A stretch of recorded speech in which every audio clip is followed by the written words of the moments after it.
आखाती देशांमध्ये सुरू असलेला संघर्ष दिवसेंदिवस तीव्र होत चाललाय. एका बाजूला इराण तर दुसऱ्या बाजूला इस्रायल आणि अमेरिका यांचे मिसाईल हल्ले, ड्रोन अटॅक्स आणि तणावपूर्ण वातावरण. या सगळ्यात जगासाठी अत्यंत महत्त्वाचा समुद्री मार्ग स्ट्रेट ऑफ हॉर्म्यूज जवळपास ठप्प झाल्याची स्थिती निर्माण झाली. मात्र या तणावाच्या काळात भारतासाठी एक मोठी दिलासादायक बातमी समोर आली. कारण स्ट्रेट ऑफ हॉर्म्यूजमधून भारताची 2 तेलवाहू जहाजं पार झाली आहेत. यातील एक तेलवाहू जहाज सुरक्षितपणे मुंबईत पोहोचलंय. नुकताच स्ट्रेट ऑफ हॉर्म्यूजमधून जाणाऱ्या थायलंडच्या कार्गो शिपवर इराणने हल्ला केला होता.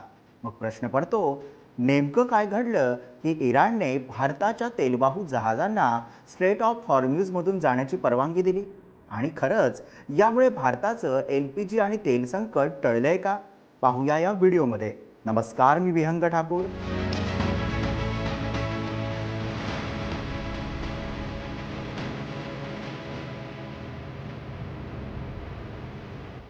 जगातील सर्वात महत्त्वाच्या तेलमार्गांपैकी एक म्हणजे स्ट्रेट ऑफ हॉर्म्यूज. हा समुद्री मार्ग पर्शियन गल्फला आणि अरबी समुद्राला जोडतो आणि जगातील जवळपास 20% कच्च्या तेलाची अरुंद समुद्री मार्गातून निर्यात होते. पण सध्या सुरू असलेल्या संघर्षामुळे इराणने या मार्गावर नियंत्रण आणलंय. इराणने स्पष्ट इशारा दिलाय, जर अमेरिका किंवा तिचे सहयोगी देश इथून तेल वाहतूक करण्याचा प्रयत्न करतील तर त्यांच्यावर हल्ले होऊ शकतात. यामुळे अनेक खनिज तेल कंपन्या आणि इन्शुरन्स कंपन्यांनी या मार्गावरून जहाजं पाठवणं थांबवलं. आता भारतासाठी हा मार्ग का महत्त्वाचा आहे? तर भारत हा जगातील 3ऱ्या क्रमांकाचा तेल ग्राहक देश आहे आणि भारताच्या तेल गरजांपैकी जवळपास 85 ते 88% तेल आयात केलं जातं. यातील मोठा हिस्सा आखाती देशांकडून येतो. विशेष म्हणजे भारताला दररोज जवळपास 22 लाख बॅरेल तेल या मार्गातून मिळतं.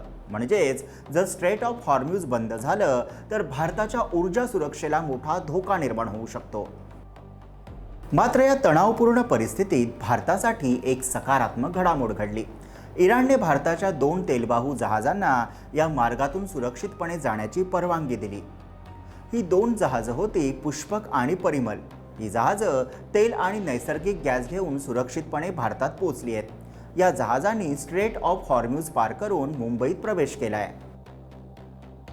यामागे एक महत्त्वाची राजनैतिक घडामोडही असल्याचं सांगितलं जात आहे. भारताचे परराष्ट्र मंत्री जयशंकर यांनी इराणच्या परराष्ट्र मंत्र्यांशी चर्चा केली. इराणचे परराष्ट्र मंत्री अब्बास अराघची यांच्याशी त्यांनी अनेक वेळा संवाद साधला. याशिवाय रशियाचे परराष्ट्र मंत्री सर्गेई लाव्हारोव्ह यांच्यासोबतही चर्चा झाली आणि त्यानंतर भारताच्या जहाजांना या धोकादायक मार्गातून जाण्याची परवानगी मिळाली. यामुळे अनेक विश्लेषकांच्या मते ही भारताची मोठी राजनैतिक कामगिरी आहे. या तणावाच्या वातावरणात तेल टँकर या मार्गातून भारतात पोहोचला. या जहाजाने धोकादायक भागातून जाताना आपलं AIS ट्रॅकिंग सिस्टीम बंद केली. AIS म्हणजे ऑटोमॅटिक आयडेंटिफिकेशन सिस्टीम. हे एक ट्रॅकिंग सिस्टीम असतं जे जहाजाची ओळख, वेग आणि स्थान सांगतं. पण हल्ल्याचा धोका टाळण्यासाठी या जहाजाने काही काळासाठी ही सिस्टीम बंद केली आणि शेवटी ते सुरक्षितपणे मुंबईच्या किनाऱ्यावर पोहोचलं.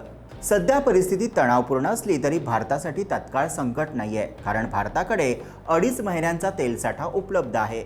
तसंच भारताकडे पर्यायी स्रोत देखील आहेत. उदाहरणार्थ रशिया, अमेरिका आणि व्हेनेझुएला आणि आफ्रिकेतील काही देश. म्हणजेच जर आखाती मार्ग काही काळासाठी बंद झाला तरी भारताला पर्यायी मार्ग उपलब्ध आहेत. आता तुम्हाला प्रश्न पडला असेल की भारताला विशेष परवानगी का देण्यात आली? तज्ज्ञांच्या मते यामागे भारताची संतुलित परराष्ट्र नीती कारणीभूत आहे.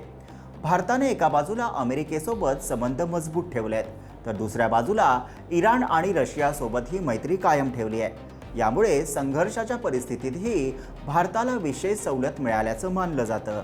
एकूणच पाहिलं तर आखातातील संघर्ष अजूनही सुरू आहे. पण अशा तणावाच्या काळातही भारताची 2 जहाजं सुरक्षितपणे मुंबईत पोहोचणं ही मोठी दिलासादायक बाब आहे. यामुळे भारताची ऊर्जा पुरवठा साखळी काही प्रमाणात स्थिर राहण्याची शक्यता आहे. आणि सर्वात महत्त्वाचं म्हणजे या घटनेमुळे भारताची जागतिक राजनैतिक ताकदही दिसून आली आहे. पुढील काही दिवस आखातातील परिस्थिती कशी बदलते हे पाहणं महत्त्वाचं ठरणार आहे. कारण जर स्ट्रेट ऑफ हॉर्म्यूज दीर्घकाळ बंद राहिला तर त्याचा परिणाम फक्त भारतावरच नाही तर संपूर्ण जगावर होऊ शकतो. तर तुम्हाला काय वाटतं?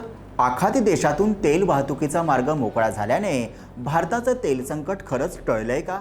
कमेंटमध्ये नक्की लिहा आणि अशाच महत्त्वाच्या घडामोडी समजून घेण्यासाठी व्हिडिओला लाईक करा, शेअर करा आणि आमच्या चॅनलला सबस्क्राईब करा.